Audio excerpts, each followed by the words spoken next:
and welcome to today's episode of Groundspeak. My name is Atribardhan Roy, and today I have the privilege of inviting Mr. Orunava Bose.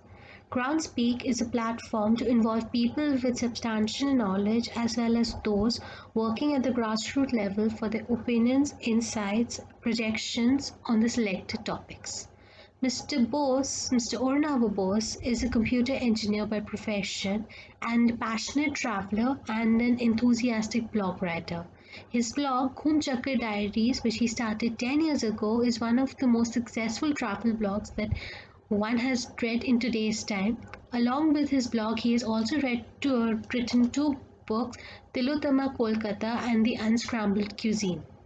Today, with Mr. Bose, we would be talking about the tourist attractions of the Sundarbans, some lesser known and some known, and ask about his experience on his recent travel to this beautiful region. So, welcome, sir, to our interview. And could you please tell a little bit about Gumchakra Diaries, please? Yes, sure. Thank you and good evening. So, Gumchakra Diaries, it was somewhere around 10 years back that we started off with Gumchakra Diaries. And it started off primarily with similar kind of people who were there in my office. So, we loved as having, we were all foodies kind of people. And we actually wanted to go ahead and register experiences. So, that is how it started off. So eventually, then these people would have been scattered. They went places here and there, and I kept on continuing it. So that is how it started off. But then eventually, it became a passion, and traveling to places was absolutely a new experience, and knowing people and the new cultures that they have, food and all. It was absolutely a fabulous experience for last 10 years or so. Which was the first place that you visited when you began this blog as a travel thing?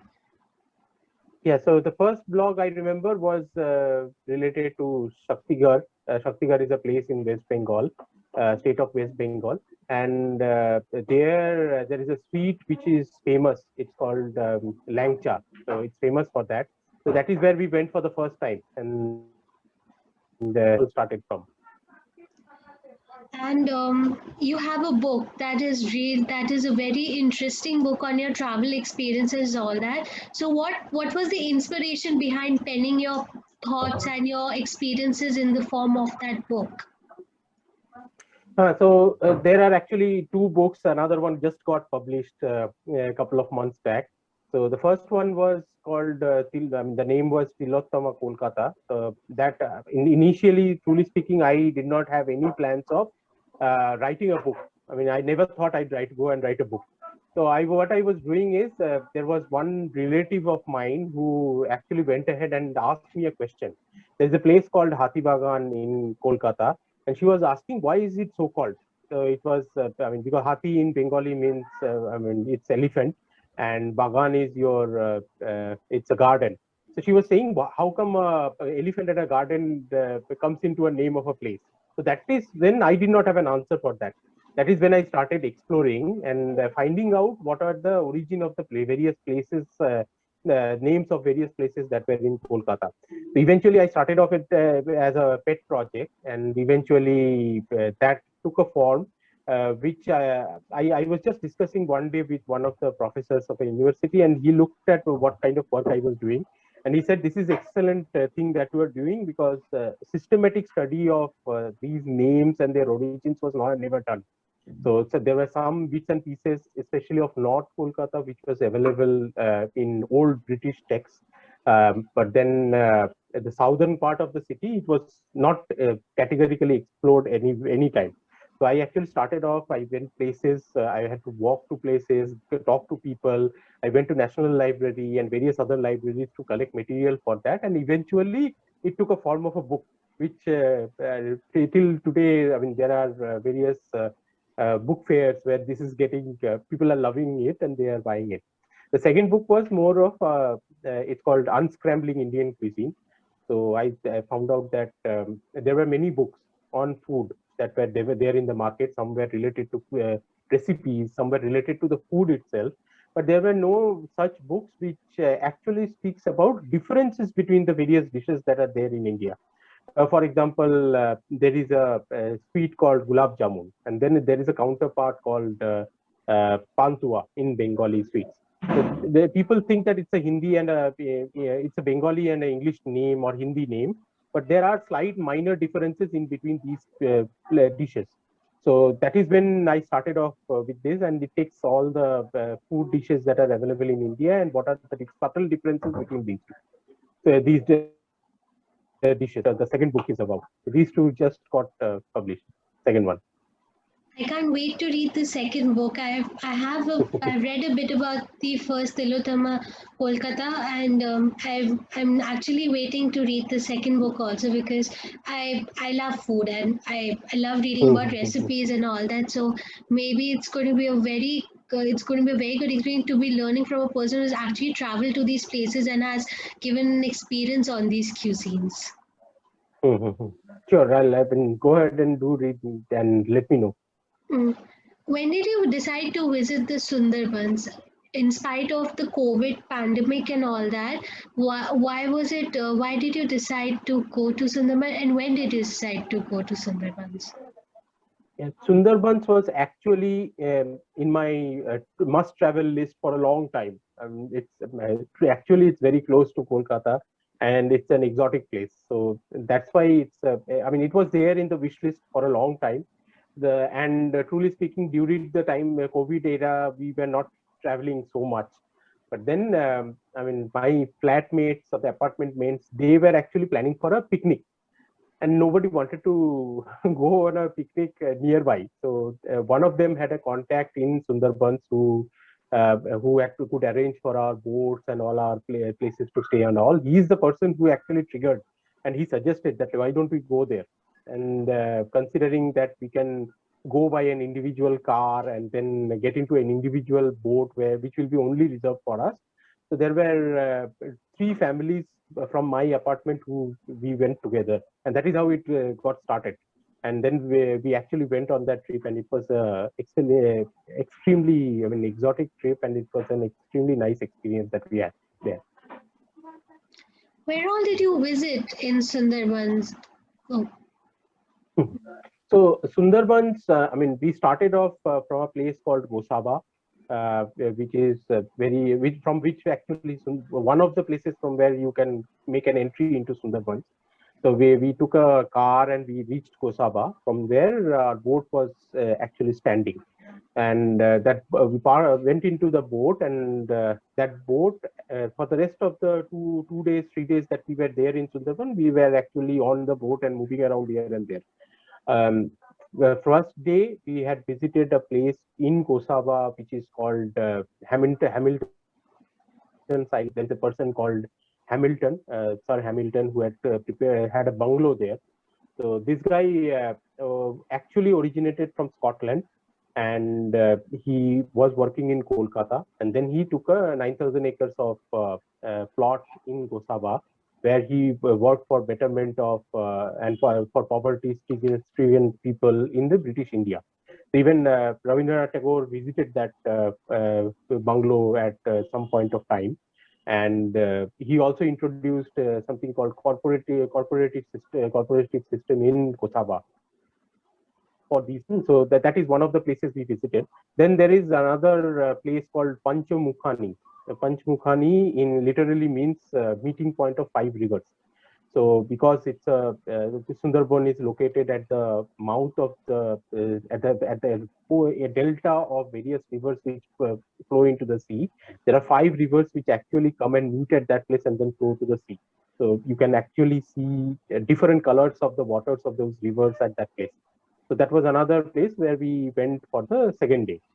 And then third day, we went on a trip to the more inner parts of the forest. So in Sundarban, there are 3 different regions that you can break that entire forest area into. So one is called sanctuary. So that sanctuary is the place which is a little bit inhabited by human beings. The animals and like they normally would not come to this place because it's more human inhabited. Then you have a buffer zone. which is more inhabited by wildlife. And then you have a core area. A core area, no human being is actually allowed except for forest officials. They can only go to that place where mostly the tigers and other wildlife are prevalent in that place.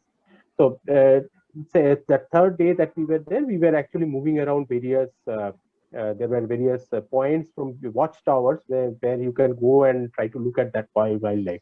Is been said. So there are three places that we visited. One is called Dobanki, the second one was called Neti Dopani, and third was one Sudannakhali. So these three places have three watchtowers from where you can actually look at various kinds of wildlife.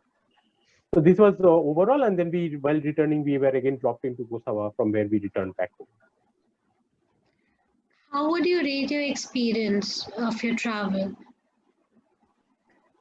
Absolutely. If you ask me on a scale of 5, I would probably mark it as 4.5 or more. Primarily because this is a special kind of a place in India. It's one of the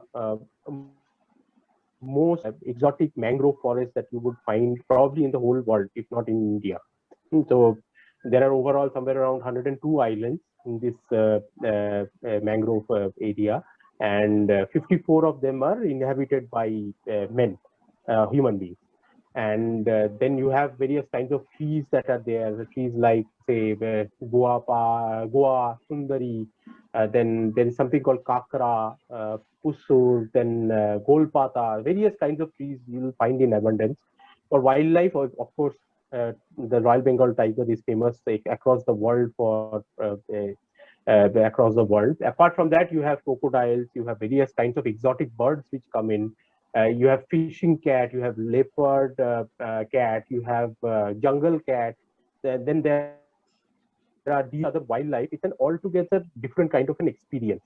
And one more thing, which was, which we loved was we actually had a booking in one of the forest resorts where we were supposed to spend the night. But during the evening, when we were having snacks, all of us we decided that it would be a unique experience if we spend the night in a boat. So the boat was already parked right in the near that resort.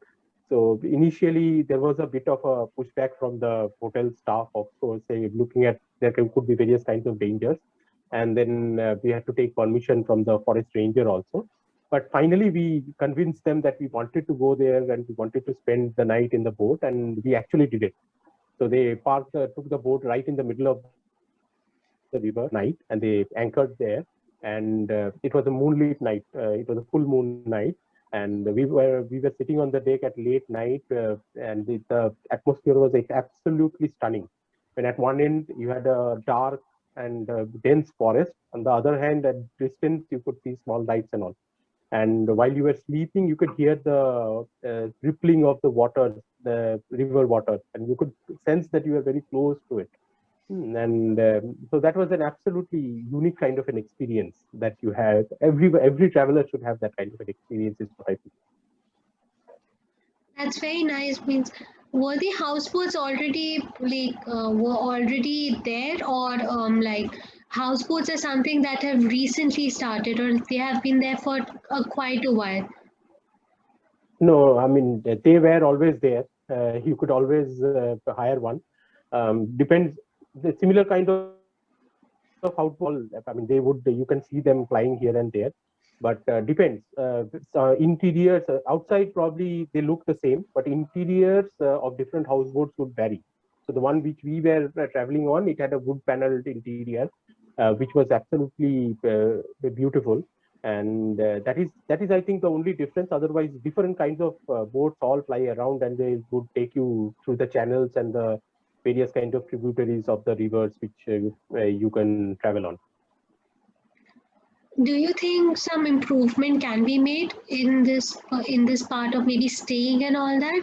Because it's right in the delta and it's surrounded by forests, so maybe that is the beauty of Sundarbans. But do you think that if you are encouraging tourism in that area, then is it better to have more kind of permanent kind of hotels, or do you think some any form of improvement that can make the experience of any tourist traveler better?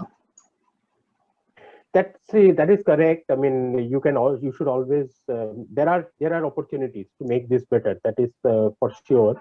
And I think the people, the government is also trying to promote Sundarbans as a tourist spot because it's one of the unique kind of tourist spots that are there in this state. We in fact there should be more better hotels which can come up in that area.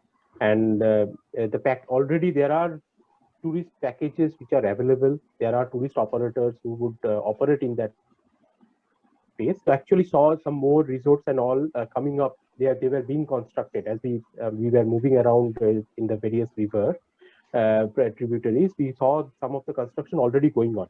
So it's being done, but definitely this can be. There are more opportunities of promoting this tourist space. Definitely, it's there.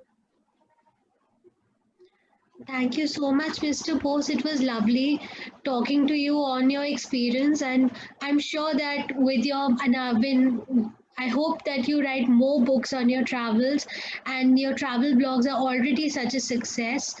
And maybe I would be waiting for your next blog when you'll be telling about the next place that you would be visiting, and maybe and taking your suggestions on Sundarbans. It is definitely I would want to plan my next travel here with my family and my friends and get a feel of that place and see what how nature and people come together to preserve and conserve this beautiful biodiversity area.